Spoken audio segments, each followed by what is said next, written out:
네, 24년 12월 31일 화요일 기도로 돕는 그 사랑 매일 묵상. 오늘 시편 89편 19절에서 26절입니다. 벌써 12월 31일이니까 시간이 참 빠르죠. 한 해의 마지막 시간인데 또 하나님 앞에 기도하면서 오늘 하루를 좀 돌아보면 좋겠습니다. 시편 89편 19절은 지금 다윗의 이야기를 지금 이 시편에서 계속하고 있습니다. 20절에 보면 내가 내 종 다윗을 찾아내어 나의 거룩한 기름을 그에게 부었도다, 이런 말씀이 있죠. 내가 내 종 다윗을 찾아내어 라는 제목으로 말씀을 좀 나누려고 합니다. 신앙이라는 것은 우리가 하나님께 나아가려고 애쓰는 것이 아니라 먼저 하나님이 찾아오시는 것으로 시작이 된다. 세상과는 완전히 다른 방식, 은혜의 방식이 우리의 인생을 만들어 간다는 것을 지금 이 시편이 얘기해 주고 있습니다.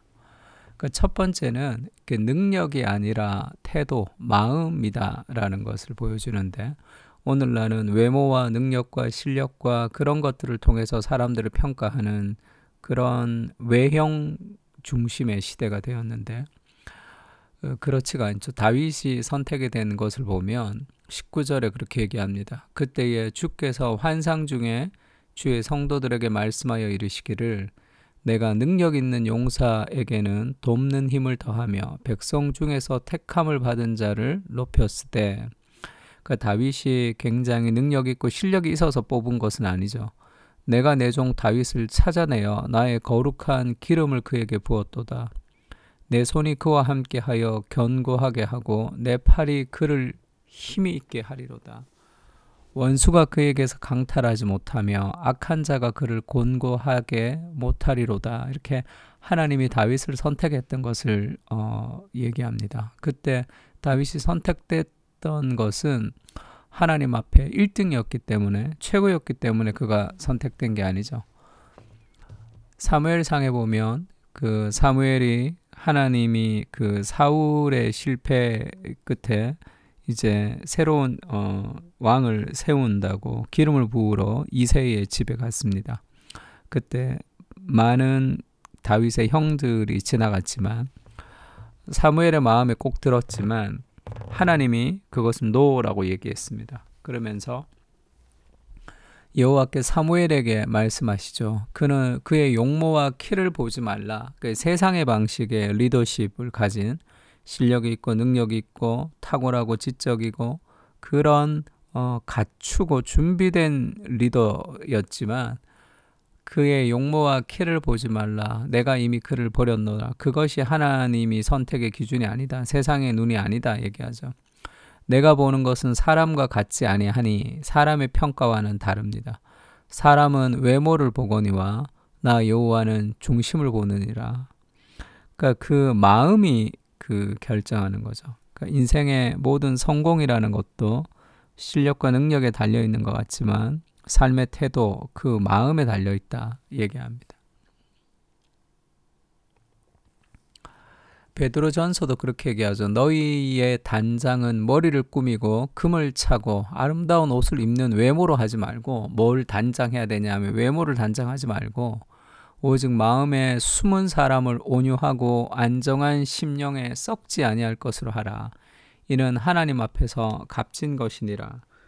우리가 외형, 그리고 우리가 해야 될 많은 일들, 그리고 우리가 처리해야 될 업무, 여러 가지 우리가 해야 될 무엇에 집중하면서 무언가를 갖추려고 하지만 우리의 단장이 우리의 겉이 아니라 우리의 속사람을 단장하는 것, 그것이 가장 귀하고 하나님 앞에서 값진 것이다 이렇게 얘기합니다. 12월에 31일에 우리가 우리를 돌아볼 때 나의 관심이 어디에 있었는지, 우리의 외부에 있었는지, 정말로 나의 내면이 하나님 앞에 바르게 살아가는 것이 올해 우리가 추구했던 삶인지를 한번 돌아보는 거죠. 그리고 또 다윗에 대해 생각할 때 다윗이 마음이 그래도 착했기 때문에 하나님이 선택했다, 그렇게 다른 사람보다 더 탁월한 마음이 있었기 때문에 라고 생각하면 또 그렇지는 않습니다. 그보다 먼저 이루어진 것, 다윗은 성실하게 하나님 앞에 살려고 했던 사람이지만 그의 그 노력과 성실 이전에 하나님의 선택, 하나님의 은혜가 먼저 있었던 거죠. 그래서 결국은 하나님의 언약과 하나님의 선택, 하나님의 은혜가 결국 다윗을 다윗처럼 만들어가는 거죠. 더 순수하게.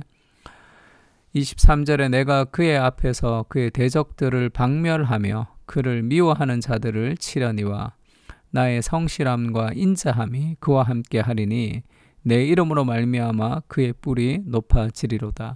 그러니까 하나님의 성실함, 하나님의 헤세드, 인자, 헤세드죠. 하나님의 성실함과 인자를 통해서 결국 다윗의 이름을 하나님이 높여주는 거죠. 내가 또 그의 손을 바다 위에 놓으며 오른손을 강들 위에 놓으리니 그가 내게 부르기를 주는 나의 아버지시요 나의 하나님이시요 나의 구원의 바위시라 하리로다. 그러니까 다윗의 승리는 결국 하나님이 인도하시는 하나님의 승리라는 것을 알 수 있습니다. 그래서 다윗이 이렇게 했기 때문에 뭔가를 승리한 것이 아니라 그러니까 하나님의 은혜가 결국 다윗을 그렇게 만들어가는 거죠. 그래서 우리가 앞서서 행하는 것이 아니라 하나님이 먼저 우리 앞에 행할 수 있도록 하나님을 의지할 필요가 있습니다. 결국은 하나님의 그 선택과 은혜가 다윗을 다윗처럼 만들어간 거죠.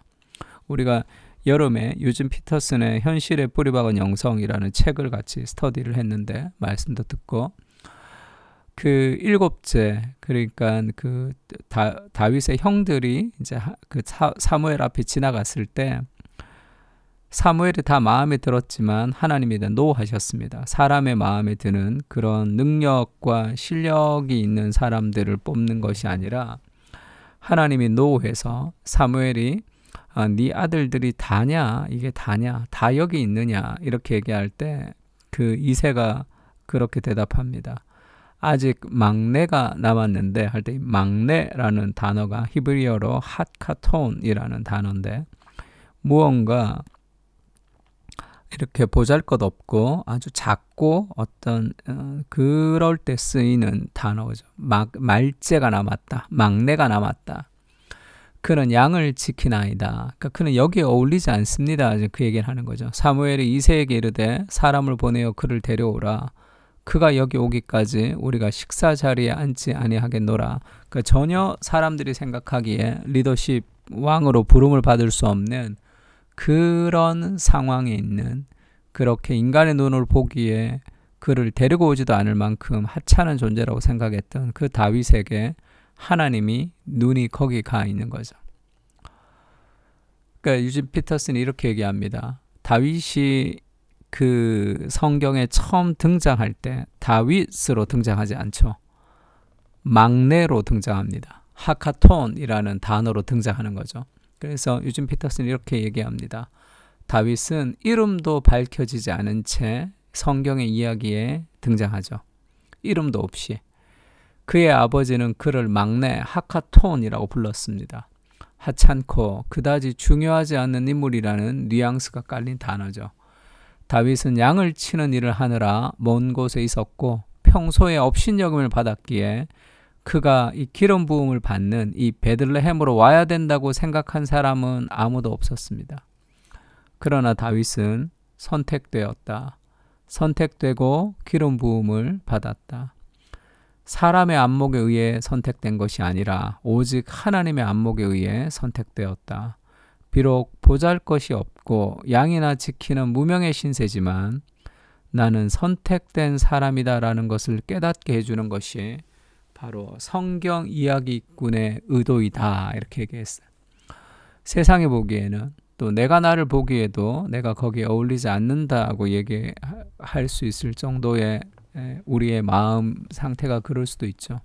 그러나 나는 보잘것없고 무명의 신세고 나는 양이나 치는 사람이지만 나는 선택된 사람이다. 하나님에게 선택받은 하나님의 사람이라는 그 삶의 자부심. 그것이 우리는 죄인이지만 사랑받는 존재고 내가 아무것도 할 수 없지만 모든 것을 할 수 있는 우리 삶의 복음의 정체성의 출발을 그 하나님의 선택, 그 은혜로부터 시작하는 거죠. 그것을 성경은 다윗을 통해서 우리에게 보여주고 있습니다. 이사야서도 이렇게 얘기하죠. 나의 종 야곱 내가 택한 이스라엘아 이제 들으라. 너를 만들고 너를 모태에서부터 지어낸 너를 도와줄 여호와가 이같이 말하노라. 나의 종 야곱 내가 택한 여수르나 두려워하지 말라. 내가 너를 만들었다. 내가 너를 지었다.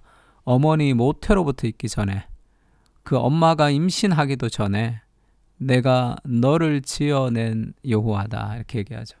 우리는 그렇게 만세 전에, 이 세상이 창조되기 전에 우리가 하나님의 사랑 안에 이미 만들어져 있는 존재로, 하나님의 사랑 안에 이미 계획되어 있는 존재로, 우연히 던져진 존재가 아니라 이미 창세전에 계획되어 있는 그러한 존귀한 사람으로 창조했다. 성경이 우리의 가치를 그렇게 높여주고 있습니다. 세상이 뭐라고 얘기해도 하나님의 선택이 만세전에 나를 택했다는 그것이 우리의 정체성을 가지는 거죠. 그리고 그것이 얼마나 귀한 것인지, 그 창조가 얼마나 존귀한 것인지를 성경이 얘기해 주죠. 그리스도의 십자가의 죽음을 통해서 얘기해 줍니다. 로마서 5장 8절에 이렇게 얘기하죠. 우리가 아직 죄인 되었을 때에 그리스도께서 우리를 위하여 죽으심으로 하나님께서 우리에 대한 자기의 사랑을 확증하셨다. 우리는 죄인이지만 그리스도의 죽으심으로 우리가 얼마나 가치 있는 존재인지, 하나님이 얼마나 우리를 사랑하는 존재인지를 깨닫게 해주는 거죠. 그 은혜가 결국 우리의 존재를 아름답게 합니다. 우리의 존재를 이대로 살지 못하게 하는 거죠. 나는 보잘것없는 존재이지만 선택받은 사람입니다. 나는 죄인이지만 사랑받는 존재입니다. 나는 아무것도 할 수 없으나 모든 것을 할 수 있는 존재입니다. 선택 때문에, 복음 때문에, 하나님의 포기하지 않는 사랑 때문에 그렇습니다. 그 사랑이 나를 만들어가게 하옵소서. 내가 하나님을 쫓아간 것이 아니라 하나님이 나를 선택하러 이 땅에 오셨음을 기억하며 살게 하시고, 부름을 받은 백성으로 마음을 다해 주님께 합당한 삶을 살게 하옵소서. 세상의 목소리보다 더 크신 하나님의 음성을 듣고 폭풍 속으로 뛰어들어 승리하게 하옵소서. 아멘. 우리 12월의 마지막의 아침을 선택받았던 그 은혜의 감격을 회복하면서 함께 기도했으면 좋겠습니다. 다 같이 기도하겠습니다.